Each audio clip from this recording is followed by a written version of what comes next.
Hello, this is Endstorm with the promised Space Station 13 update. This past month we've been working a lot on recoding some of the object handling stuff, among other things. First of which is this nifty login screen. So this might sort of resemble the one from Beyond SS13, in that you can pick your dude. In this case I will pick a janitor. And then you can join game, and there's a little chat box down here. And I joined the game, and I've logged in as a janitor, and you can see these little text chat bubbles, and those work pretty well. Hang out above the guy's head, and I can type whatever I want into them, and they sort of dynamically resize themselves. We're sort of looking at how to make these better, maybe have them transparent, or a lot of you guys have put up some good suggestions in the forums. So a big thing of the object recoding stuff was sort of making objects easier to make on the one hand, and easier to add behavior to. So instead of having everything in one sort of monolithic file like this mop, for instance, instead of having this mop be one file that does like everything that the mop could possibly do, or having it be some inheritance tree where the mop inherits from a holdable object and whatnot. Now we can specify the mop as a component, structure. I did a post on this a couple weeks ago. If you want more information about that, go take a look at that post, because it's got sort of the whole idea in it. So you can see the mop sort of does whatever I do. When I move, it moves. We haven't got any animations or anything yet, simply because that's really hard. And we want to get the game together first. We want to make sure that our game is playable and fun, and then add things like animation and shiny floors and lights and things like that. So for now, what we've been up to is adding a whole bunch of objects. Keelan whipped up this really nifty spawn panel in the last 2 days or so, so I can place things wherever I want them, like this biosuit.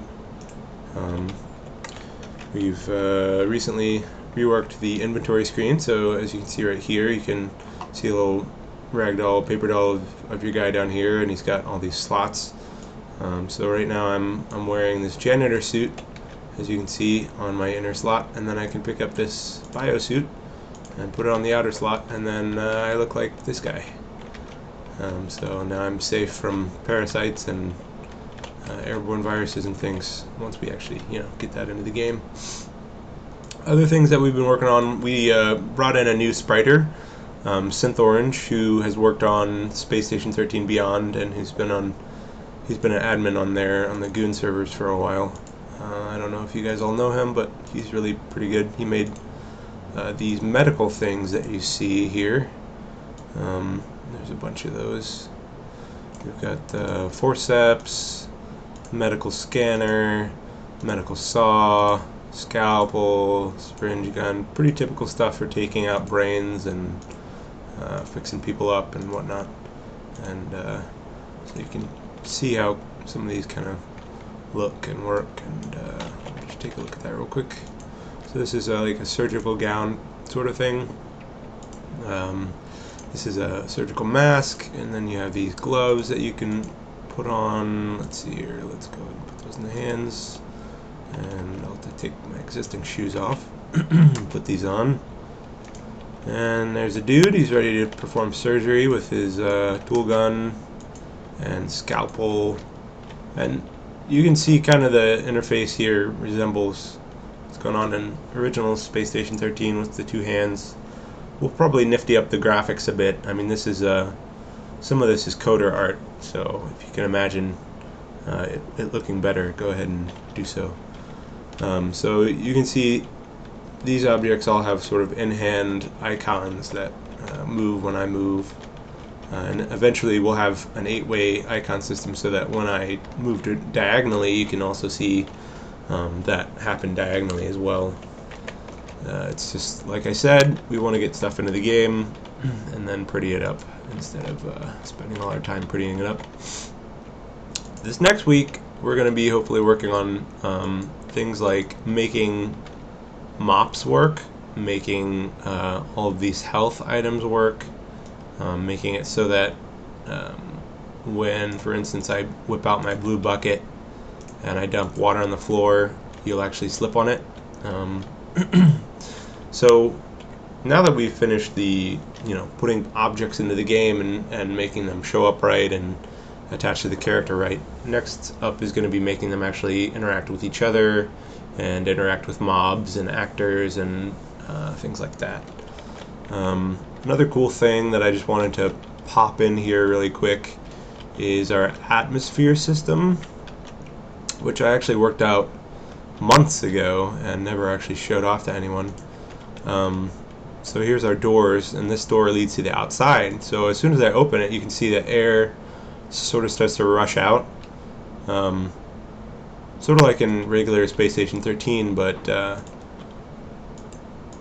what's cool about it is that it has velocity, so it'll actually start sucking the air out pretty quickly from other areas of the station. Okay, so here's the last thing that I wanted to show you guys, and this is our entity template system. Before, we'd have to define each item in the game as a different class file and then compile it into the game.